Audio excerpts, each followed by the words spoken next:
please subscribe and don't forget to press the bell icon to get notified whenever we upload a new video. It's time now for movers and shakers. So let's tell you about all the stocks which are buzzing at noon. And first up, it's over to Anisha on BHEL.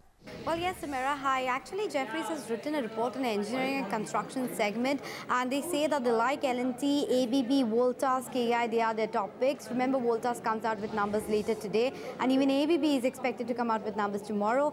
In terms of the underperformance, they have BHEL and Thermax as the key underperformer. In terms of BHEL, as you mentioned, now they've upgraded that stock from hold to a buy. Their target is around 190, and they say that the recent correction of around 20-21% that we have seen gives a good entry point if you have a medium-term outlook, because they say they like the execution pace of the company. They believe that the order inflow momentum is expected to continue. Even on the margin front, they expect that the margins are expected to improve by 30 to 110 basis points over the next 3-4 years. The annual order inflow pipeline looks steady at around 17 to 15,000 odd crores. They're expecting the double-digit revenue growth to continue. So overall, it's just the terms of valuation that they had downgraded the stock back in November 17. And now with the recent correction that we have seen, they expect it to be a good entry point for the stock. Back to you. Okay, all right, Anisha, thanks so much for that. Well, Natco Pharma, that stock is under some pressure. There was some commentary that came in from the con call. Well, Ekta, they're expecting Q4 to be decent, but otherwise the commentary not that great. Well, yes, I spoke to a couple of analysts who did track the conference call as well. And what really came out in terms of the Natco conference call, which is probably deterred sentiment for them, is one, yes, the guidance for Q4 is very strong. So revenue is expected to be at around 2,100 odd crores for FY18.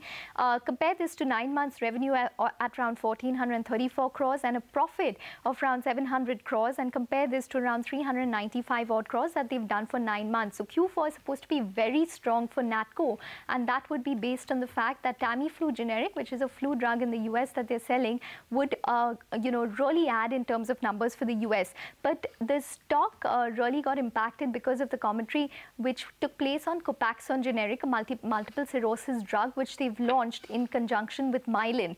So for example, the management said that the market share in 20 mg is not that much because the aggression is really focused on the 40 mg version of this drug, and for the 40 mg version, the company has around 14 to 15% market share.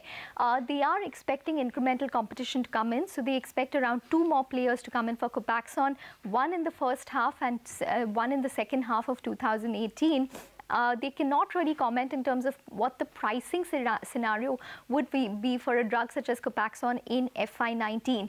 Other than that, with regards to the US pricing pressure, it was quite a difficult commentary that we saw from the management, where they did mention that besides 4 to 5 products that they're selling in the US is not really a lucrative business which is making money for majority of their baseline products, which would be around 14 to 15 odd products. So it is definitely a difficult environment when it comes to the US, X of 4 to 5 products which they're selling. All right, Ekta, thanks very much for that. Nigel, why do you have Lumax on your radar? Well, Samara, Lumax had a big run in the last year or so. The stock had gone to around 2,200. They came out with their set of numbers over the weekend. The numbers looked quite good. Now, remember, the market was very, very weak, so the stock had corrected to around 1,550 rupees. But the standalone numbers look really, really good. Remember, 35% of their revenues come in from Maruti, so it's been always looked at as a proxy Maruti play. Importantly, they have an associate company as well that caters to Hyundai. Those numbers weren't very, very great. But for the first 9 months of this year, they've done an EPS of roughly around 57, 58 rupees. Now, that's what they did in the entire of last year. So whatever comes in the fourth quarter will be a bit of a bonus. Can they do a 90, 95 rupee EPS for FY19? That's the question that the street is asking. So, Sumera, in Monday's trading session, these numbers were ignored, but it seems that people who wanted to buy at lower levels, they have really bought, because the stock has bounced off from around 1,550 to around 1,950 odd. Even at around 2,000 rupees, it will be trading at roughly around 20 times. Stock has had a big run, but even with the weak market, the stock is holding in the green with volumes on the higher side. Okay, and also Nelco is reporting numbers. It's a small company, I think 250 odd crores, but doing well now. Volumes are higher and the numbers are looking good. But Cadila is also on our radar now. Ekta, what do you have for us? Well, sources are indicating right now that the Moraiya plant, which is one of the most important plants for Cadila, the likes of Lialda, etc., have been launched from that particular facility, has possibly seen a USFDA re-inspection, which is going on. And this is expected to be a surprise inspection. It's expected to be a product-specific inspection. Now, just to give you a little bit of history on the Moraiya plant, it had a warning letter from the USFDA, after which it was re-inspected with the outstanding warning letter in Feb of 2017, and it was cleared with 0 observations. They received an EIR for that inspection in June of 2017, and then it was re-inspected again in September of 2017 without any observations. So this is the third inspection which is likely to have taken place on Moraiya in the past, in around a year itself. So maybe there are some concerns which are being raised at this point in time, but you have to also understand that the last 2 inspections saw 0 observations. So let's see what this one brings up, but that's the reason why the stock is under pressure. Okay, all right. Thanks so much for that, Ekta. Well, let's hop across to Ronit. Ronit, you've been tracking HEG and graphite very closely over the last few months. Well, the stock did see a sharp correction, but now Jefferies has come out with a note. They're saying all is well. Yeah, so basically Jefferies have come out with a note on graphite as well as HEG. So basically in the budget, they enabled an export duty of around 20% for these graphite electrode makers. Basically what this does is if there's any export, a 20% duty will be charged. But Jefferies have come out with a note saying that even if this export duty comes, it won't be a negative for them because it's only a 0.5% hike for them, for the steel makers. Moving on, they also said that 40 to 50% of their sales come from the export market, so it won't affect them much. On top of that, they also said that the realization rates have gone up by almost 4 times in the last 1 year. Remember, the GrafTech have signed a deal at around $10,000 to $11,000 per ton, which is around 4x from their previous deal. Moving on, they're remaining positive on HEG and graphite, and they're given a target price for graphite around 1,100. And for HEG at 3,600, and they're trading at around 5.5 times. So, on top of this, HEG is up almost 10 to 15% today. All right, thanks very much for that, Ronit. Those are visuals coming to us live from Parliament. Prime Minister Narendra Modi is expected to speak in just a short while from now. In fact, I think he has risen to speak. So we will be getting you that in just a short while for now. In fact, I think we can hear him out.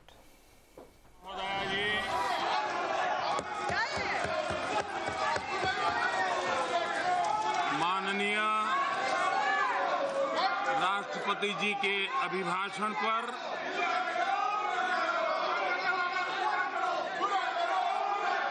उन्हें आभार व्यक्त करने के लिए मैं सदन में आपके बीच आभार प्रस्ताव का समर्थन करते हुए कुछ बातें जरूर कहना चाहूंगा। कल सदन में राष्ट्रपति जी के अभिभाषण के धन्यवाद प्रस्ताव पर कई माननीय सदस्यों ने अपने विचार व्यक्त किए। श्रीमान मल्लिकार्जुन जी, श्रीमान मोहम्मद सलीम जी, श्रीमान Vinod Kumar ji, Shriman Narasimhan Thota ji, Shri Tariq Anwar ji, Shri Prem Singh ji, Shri A Anwar Raza ji, Jayaprakash Narayan Yadav ji, Kalyan Banerjee, Shri P Venugopal, Shri Bhartruhari Mahtab ji, Shri Anandrao Adsul ji, Jayaprakash Narayan Yadav ji, R K Mohati Bharti Mohan ji, करीब 34। Well, we are trying to fight to move back towards the 10,500 odd mark. So just keep an eye on that front. HPCL, we have GAIL. They're putting in a bit of a fight. Even Ultratech Cement has moved higher. So that's why, in fact, we're more or less as flat as we speak. Just take a look at that. The markets as well have returned to around 10,500. Jefferies Tree, by the way, we've got those numbers up for you on the screen. On a year-on-year basis, those numbers look very, very good because the net profit has come at around 16 crores. That compares with a very small net profit. And the top line as well, there's been quite a growth over there of around 18% or thereabouts. So good going over there. We'll get you the operational profit as well. And the EBITDA number as well has doubled on a year-on-year basis. So this looks good. Any way you look at it, it appears that it's an operational beat that has caused the net profit number to surge up to around 16 crores or thereabouts. But we've got a lot of numbers actually today. From the Pharma pack, we have Cipla as well as Auto Pharma. Both of them come out with their set of numbers. Ekta's with us. Ekta, what do we expect there? Well, I'll start with Aurobindo, which is expected to report a growth on a year-on-year basis, and that's primarily expected to be led by the US business. Remember that 90% of Aurobindo's business actually is international, and a very small amount actually comes from India. So within the US, what really is going to drive growth this time for Aurobindo is going to be the kidney drug, Renvela generic, which they had launched with limited competition some time ago. We have seen incremental competition come in for Renvela generic, so what we are going to see is that the year-on-year numbers will look good because of the contribution, but Q on Q, you can expect the US markets to probably see some amount of sluggishness. Now, separately, margins should be maintained at around 23% this quarter. In terms of commentary, what we will be watching out for Aurobindo will basically be how exactly they're treating debt levels, M&A opportunities, as well as any sort of upcoming US FTA inspections, which are expected probably in the next couple of weeks. So this would be for Aurobindo. The other one which we'll be watching out for will be Cipla. So Cipla, the revenue is expected to grow around 12%. The most important parameter to watch for Cipla would be the margins, because they have been consistently improving margins, expected to probably come in at around 19% versus 18.6% year-on-year, with a profit growth of around 13% for Cipla. Pulmicort generic, which is basically one of the launches in the US, should add in terms of the US numbers. But if in case there is an operational miss, I don't think that would go down too well with the street unless it is overcompensated by revenue and profit. In terms of commentary, what we'll watch out for is again, what the US markets are looking like, pricing pressure in the US markets, plus what we can expect in terms of regulatory aspects as well as the India business. All right, Ekta, thanks very much for that. A quick break. Then up next, we'll discuss technical trades. Prakash Kaba and Sandeep Wakle will join in with fresh ideas. Stay tuned. Well, a couple of stocks doing well from the broader markets in particular. Berger Paints, take a look at that stock. It's moving higher. It's moving higher on good volumes as well, mind you. And PVR as well. That's the other one I'm looking at. That as well has taken off in the last few minutes. So both those two stocks are doing well. Otherwise, it's a sluggish looking market. It's a nervous looking market. But at least we're back above the 10,500 mark. But it's earnings seasons as well, mind you. So we just had some numbers that were flashing for you. Jefferies, those numbers look very good. To understand what's going on there and what's the outlook going ahead, we're joined by Mr. Maheshwari, the MD and CEO of the company. Hi, Mr. Maheshwari. Thanks so much, sir, for joining in. First of all, congratulations. The numbers look quite good. Q3 is normally a seasonally weak quarter, but the numbers look good. We want to know, sir, for FY19, what kind of a volume growth are you working with? Volume growth, if you ask me, in the total top-line growth, it might not be very high because my total production is down. Okay. But if you see the bottom line, it is going to be fantastic because last year was not a very good year for us. Correct. Whereas this year, I think, as I had been telling in my earlier interviews, this year is going to be very good. As you have seen the third quarter, fourth quarter will be even much better than Mr. Maheshwari, sir, if you could help Yes. us out with a few numbers. You're saying FY17 was a bit of a down year. So what were the sales volumes, sir? FY18, what kind of a sales volumes are you looking at? And for FY19, what kind of sales volumes we're looking at? We're not talking about prices here. We're talking about volumes. Yeah. If you could help us out with volumes. Volume, like last year, the sales volume might not be same as last year. As I told you, my production is down by around 4%. Okay. In line with the industry. Okay. See, industry, there are two things. One is that the organized garden, the production is down by almost 50 million kilograms. Whereas the bottling sector is up by 50-60 million kilograms. Okay. So, there are two different scenarios. So, our top line will be more or less same like last year. With lesser production, sale average will be high. Okay. Profit margin will be high. Total quantum of profit also will be much high. Okay. Mr. Maheshwari, good afternoon, sir. Congratulations Yes, on a good quarter, but then this is a seasonally strong quarter.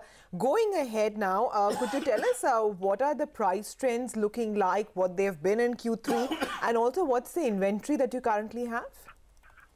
Ma'am, thing is, as I told you, the organized gardens are down by 50 million kilograms.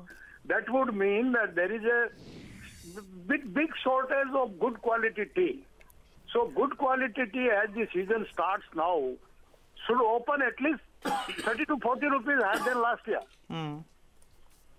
Okay. And we should also get the same advantage. Sir, if production is down this year, what's the reason we are seeing the spike in your power costs? No, production is down only in one section of the industry, that is organized garden. We had a lot of problem with the weather, and that's why the crops are down. But if you take the total production of India, including the small growers, the total production is ahead by 11 million kilograms, January-December. Okay. But we are down by 50 million kilograms, and add to that, we have made a little higher quantity of orthodox. That's why our exports are high. So CTC availability of good quality CTC in India is down by around 50 million kilograms, which is a huge figure, sir. Okay. And that's why the market will open on a very high note.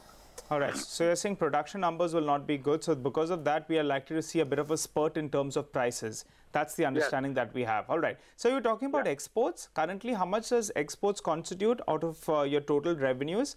And going ahead as well, what can that mix change to? See, as far as my own company is concerned, and when I say export, it contains my own tea as well as some tea we buy from the market. Okay. So my total export volume will be around 15 to 17% of my total tea volume. Okay. Okay. And profitability also is quite good. Okay. All right, Mr. Maheshwari, we'll leave it at that for now. So thanks very much. So the big thing is that Q4 is likely to be better than Q3 and things looking up for the tea industry. A quick break. When we come back, we'll get that promised chat with the technical experts, Prakash Gaba and Sandeep Raj. As flat as can be on the Nifty as well as the Sensex. By the way, some good numbers coming in from Fiberweb India. Well, those revenues look very good actually on a year-on-year basis, and that explains why otherwise in a flat market, we're seeing that the stock is up. The net profit number as well looked quite good. We'll keep an eye and see whether or not it's an operational beat. Actually, we had the management some time ago on the channel. They were talking about the revenues really ballooning up from here. So we'll keep an eye in for the first 9 months. These numbers look quite good. 190 crores. It compares with around 60 crores. So just keep an eye out on that one. The stock is up close to 9%. We're waiting for the margin number to flash for you on the screen. But talking about the markets then, let's find out what do you do on the Nifty. Prakash Gaba as well as Sandeep Wagle, both of them join us. Good afternoon, gentlemen. Thanks so much for joining in. Prakash, coming across to you, your take on the Nifty. Is there a trade at these levels? Well, today's low seems to be okay. 10,450 seems to be a strong support zone for Nifty. If it has to bounce, the place is right for bouncing. If it bounces from here, where does it go? Very good chance it can climb to 10,635 zones. So the place is right, but the market has to do it. Okay. Sandeep, your thoughts on the market? Well, I have a similar view. 10,450 is a good level. One can buy near those levels with a kind of a 10,400 stop loss. And on the upside, I would look at 10,600, 620, 630. Don't see too much of a move beyond that. Okay, all right, Sandeep, but give us some picks as well. You have given us your levels, 10,400 on the downside, 10,600 if we get up and going. But what about some picks, some stocks picks that you can give us? A buy in a PVR, Nigel, that looks good for some more upside. Stop loss of 1341, target of 1430. And a sell in a Tech Mahindra. Stop loss of 615, target of 581. Okay, Prakash, what about you? I have two shorts instead. I would go with a short on Ambuja Cements. Basically, it's been weakness out here. Can see a slide to levels closer to 247 zones, top about 255. And a short in HDFC Bank. Again, looks tired here. We did see some pause. Down move has resumed. Target on the downside 1840 zones. Stop about 1910. To HDFC Bank a short.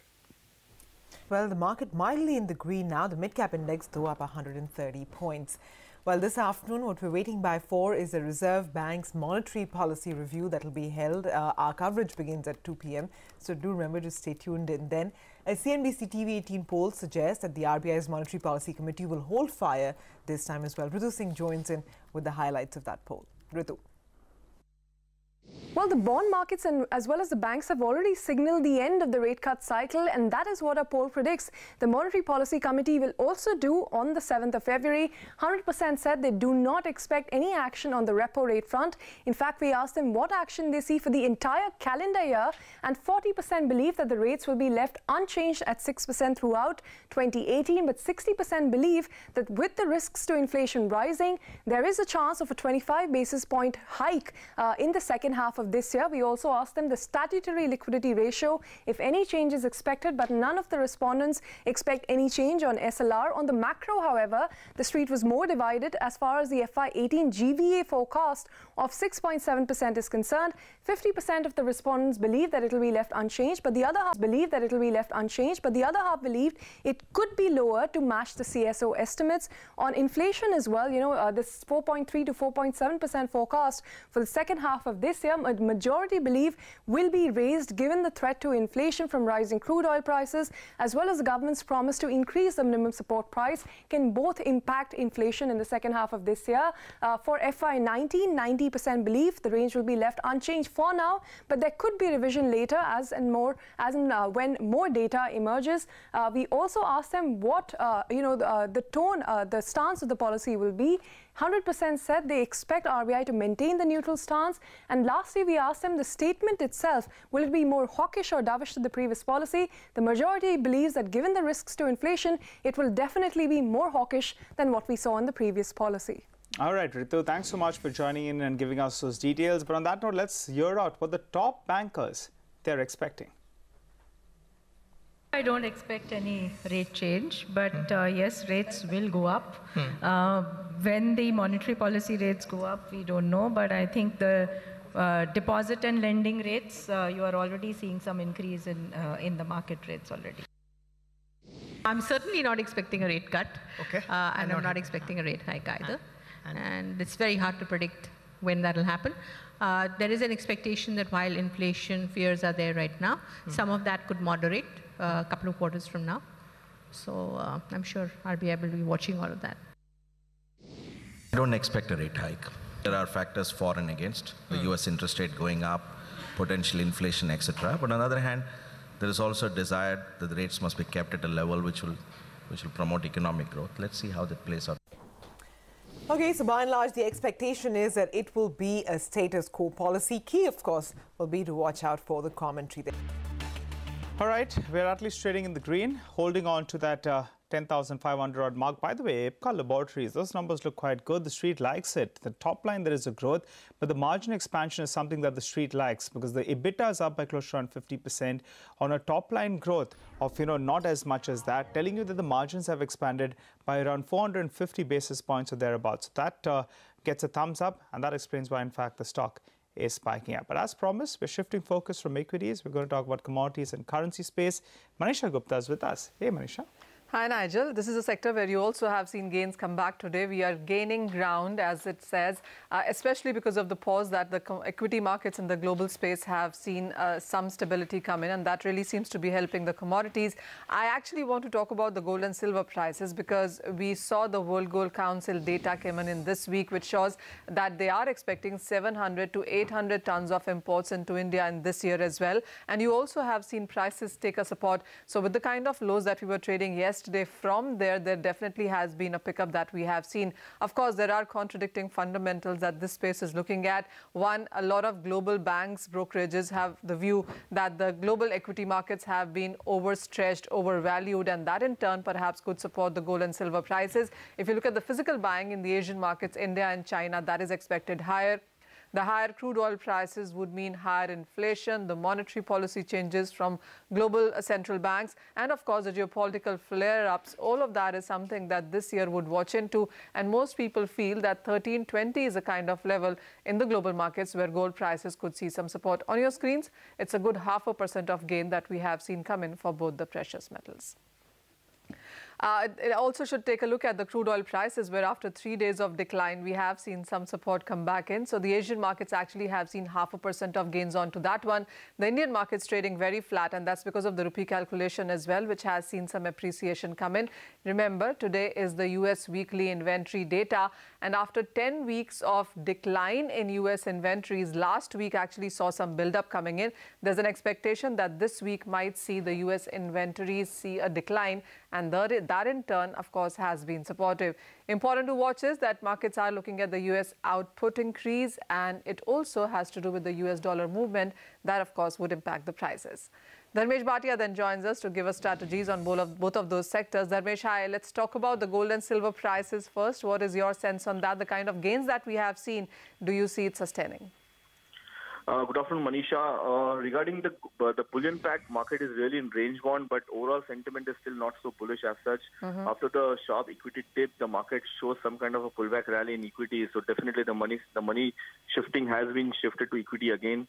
For rallying gold, definitely there should be some kind of a geopolitical tension or a dollar index to rally. But dollar index is still hovering below 90 level mark. That's the reason why you can see the gold is very lackluster. For short to medium term, with rupee appreciation, you can expect the gold in domestic market to show some kind of weakness, maybe 200 to 300 rupees down from the current level. Even silver is very flattish. It's holding between $16.50, $16.70 to $17.20 international. And domestic market also, it is not able to sustain the 40,000 psychological level. So for short to medium term, you can expect the silver also to show some kind of weakness. Okay. All right, Dharmesh, Manisha, thanks very much for joining in with that quick take. We'll wrap up then on Halftime Report. Business Lunch will take the market action forward. Stay tuned.